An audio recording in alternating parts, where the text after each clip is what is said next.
So, hello everyone, welcome to the Pahadi Talim Foundation, a dedicated YouTube channel for civil service aspirant. So, आज का हमारा video lecture रहेगा video lecture first on general science और इसके बीच हम आपके साथ मोस्ट एक्सपेक्टेड एमसीक्यूज डिस्कस करेंगे जो कि आपके जितने भी एग्जामिनेशन है उन सब के लिए बहुत ज़्यादा इम्पोर्टेंट रहेगा।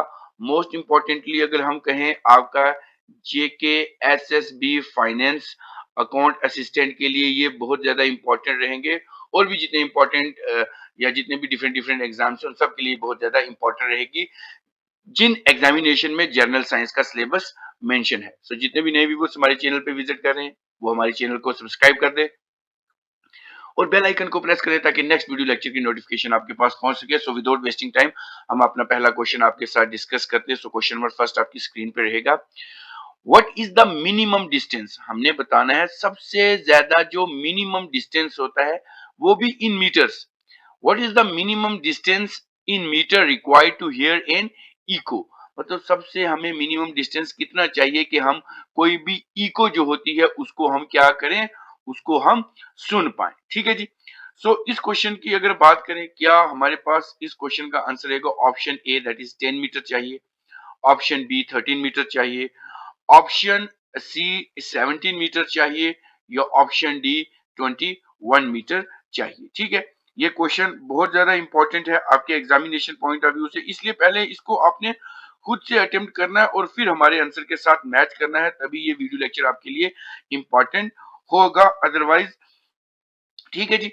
तो इस क्वेश्चन की अगर मैं बात करूं, इस क्वेश्चन की बात करूं तो इस क्वेश्चन का आंसर रहेगा option C that is 17 meter.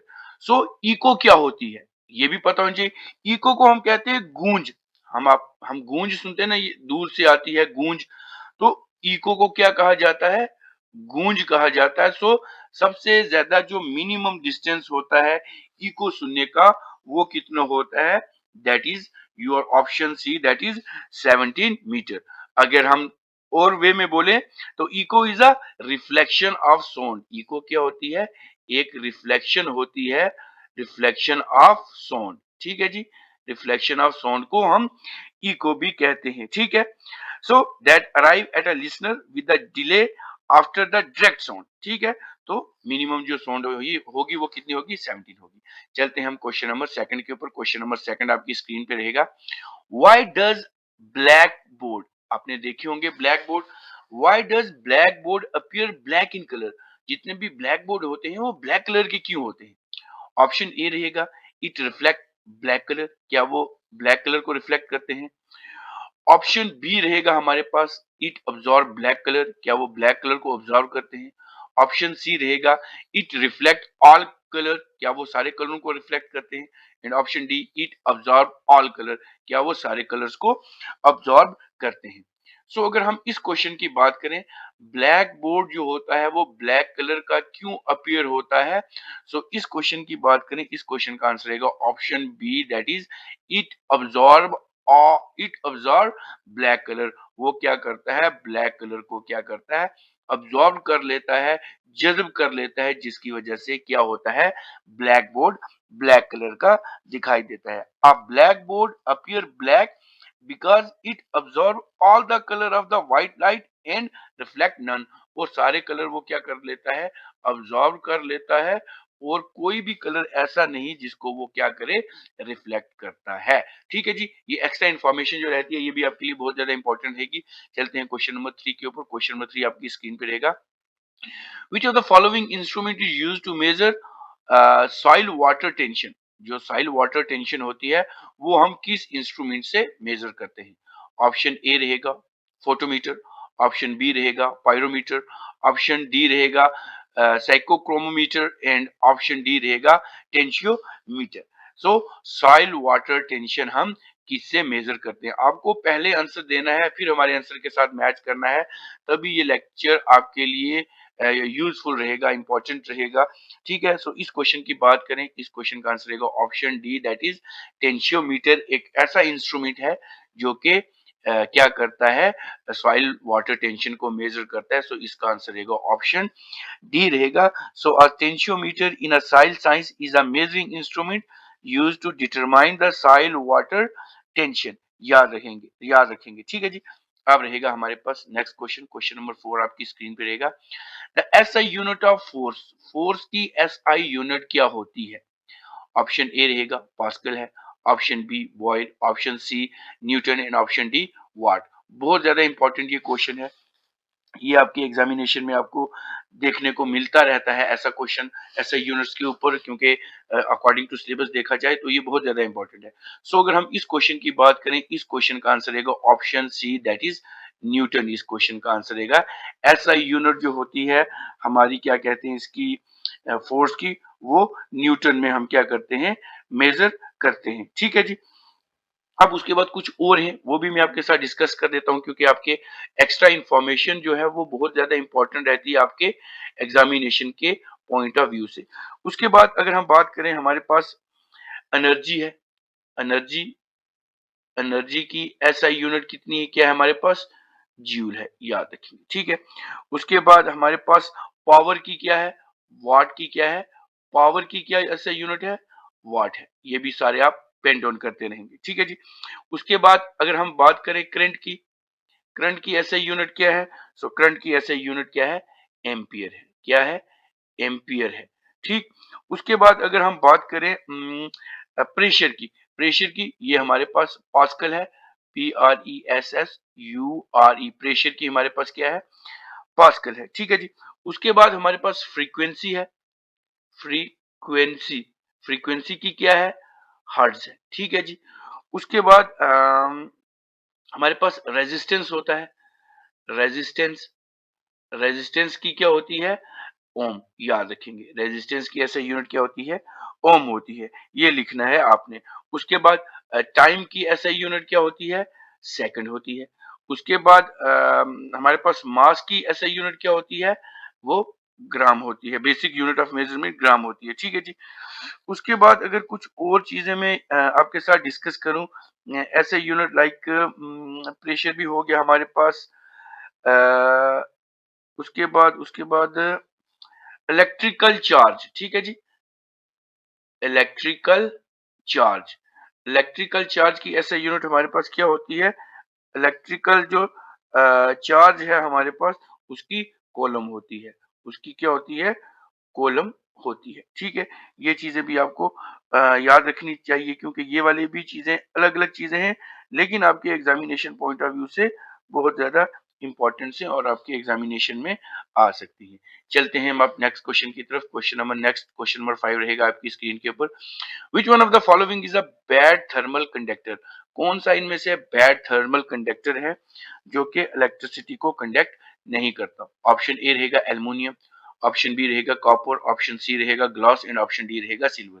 सो अगर हम इस क्वेश्चन की बात करेंगे, तो इन सब में से अगर बैड कंडक्टर या बैड थर्मल कंडक्टर की बात करें, तो वो कौन सा है, वो हमारे पास ऑप्शन सी है, दैट इज ग्लास।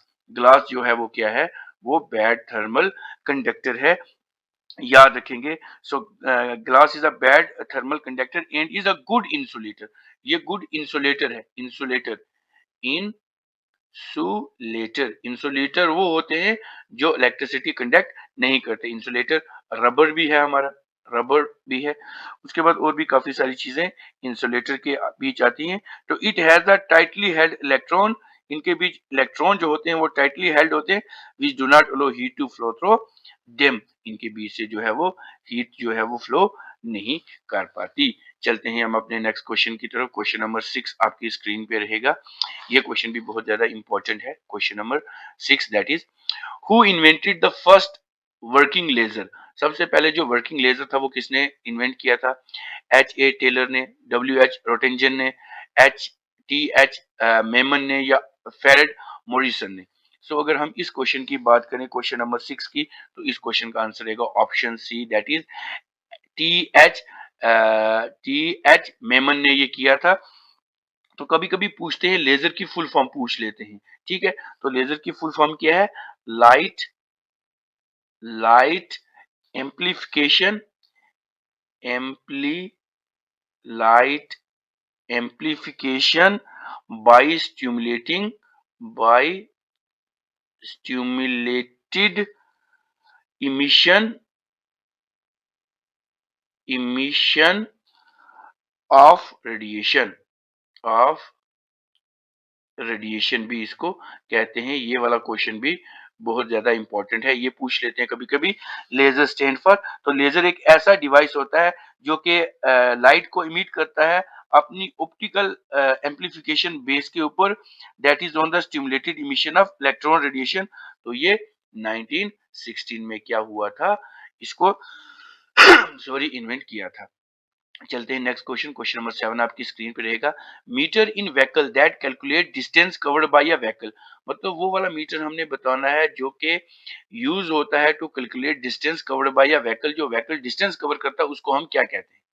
उसको क्या स्पीडोमीटर कहते हैं, ओडोमीटर कहते हैं, थर्मोमीटर कहते हैं या किलोमीटर कहते हैं?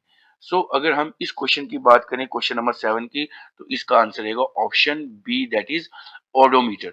ओडोमीटर एक ऐसा मीटर होता है जो कि डिस्टेंस, हम जितना आपने गाड़ियों में देखा होगा, जो डिस्टेंस बताता है कितने किलोमीटर चला है, वो ऐसे वाला होता है, 2 4 ऐसे किलोमीटर में होता है। तो उसको हम क्या कहते हैं?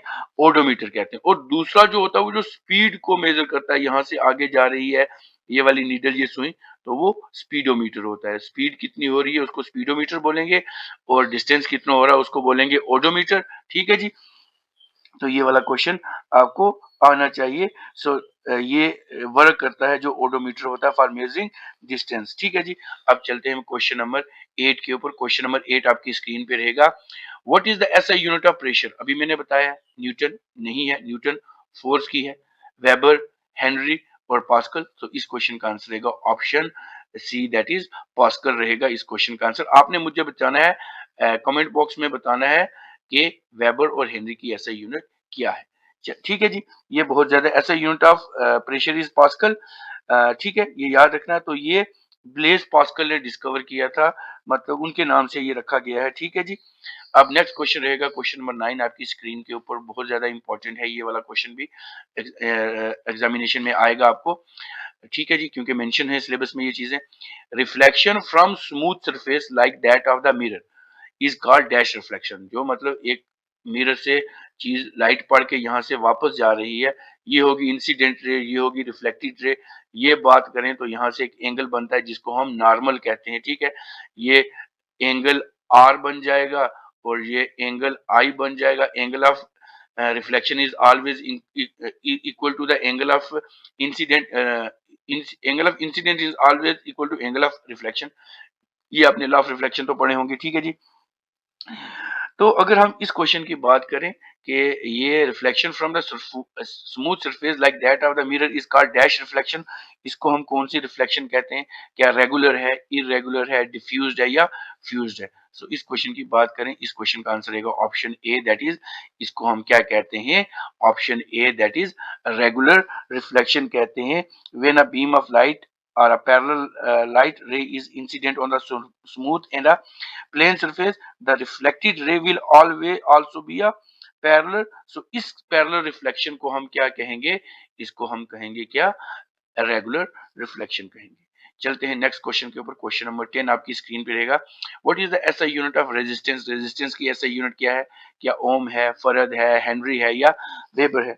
अगर हम इस क्वेश्चन की बात करें, the SI unit of this resistance is your option A, that is ohm है। आपने ओम लॉ पढ़ा होगा सबने। ठीक है, ओम लॉ हमारे पास इसका आंसर रहता है। ठीक है जी, इसका जो सिंबल होता है वो ओम को ऐसे डोनेट किया जाता है।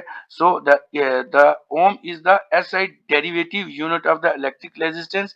तो ये जॉर्ज सिमोन ओम के नाम पे ये चीज रखी गई थी, याद रखना है आपने। ये बहुत ज्यादा इंपॉर्टेंट क्वेश्चन बन जाते हैं आपके एग्जामिनेशन पॉइंट ऑफ व्यू से, क्योंकि कुछ एक्स्ट्रा इंफॉर्मेशन भी साथ में मैं रखता हूं, ताकि अगर कोई क्वेश्चन यहाँ से छूट जाता है तो आपका दूसरी जगह से वो क्लियर हो पाए, क्योंकि तभी तो सारी एक्स्ट्रा इंफॉर्मेशन में इसके साथ आपके साथ डिस्कस करता रहता हूँ। ठीक है जी, अब कभी कभी पूछ लेते हैं जी, बताएं लोड लोडनेस की एसआई यूनिट क्या होती है? तो वो हमें पता होनी चाहिए, डेसिबल होती है। ठीक है जी, उसके बाद फ्रीक्वेंसी भी मैंने बता दी है। उसके बाद एक होता है हमारे पास ये जो वेबर है। ठीक है जी, वेबर होती है मैग्नेटिक, याद रखेंगे, मैग्नेटिक फ्लक्स की होती है, ठीक है जी। किसकी होती है? मैग्नेटिक मैग्नेटिक फ्लक्स की एसआई यूनिट होती है। ये क्वेश्चन आपको याद रखना है, ठीक है जी। उसके बाद ये जो फराड है, ठीक है जी, ये कैपेसिटेंस की होती है। कैपेसिटेंस की होती है, कैपेसिटेंस कैपेसिटेंस की ऐसा यूनिट होती है। तो ये सारे क्वेश्चन बहुत ज़्यादा इंपॉर्टेंट रहते हैं आपकी एग्जामिनेशन पॉइंट ऑफ व्यू से। जितने भी एग्जामिनेशन होते हैं, अगर ऐसे यूनिट्स की बात करेंगे, ये वाली चीज़ें तो आपको देखने को मिलेंगी। अब उसके बाद ये हेनरी है, ये भी बच गया, इस बेचारे को क्यों छोड़ देते हैं, इसको भी बता देते हैं। तो हेनरी की ऐसा यूनिट क्या है हमारे पास? सो इंडक्टेंस, इंडक्टेंस जो है वो हेनरी की एसआई यूनिट है, ठीक है। ये सारी चीजें आप जितने भी एस्पायरेंट्स इस वीडियो लेक्चर को देख रहे हैं, इसको आप पेन डाउन कर दो, ठीक है जी। सो ये वीडियो लेक्चर आपको कैसा लगा, आप हमें कमेंट करके बता सकते हैं। इस वीडियो को ज्यादा से ज्यादा लाइक करें, अपने फ्रेंड्स के साथ शेयर करें और हमारे चैनल को सब्सक्राइब कर दें। मिलते हैं कल एक नए लेक्चर के साथ। Till then take care, good bye.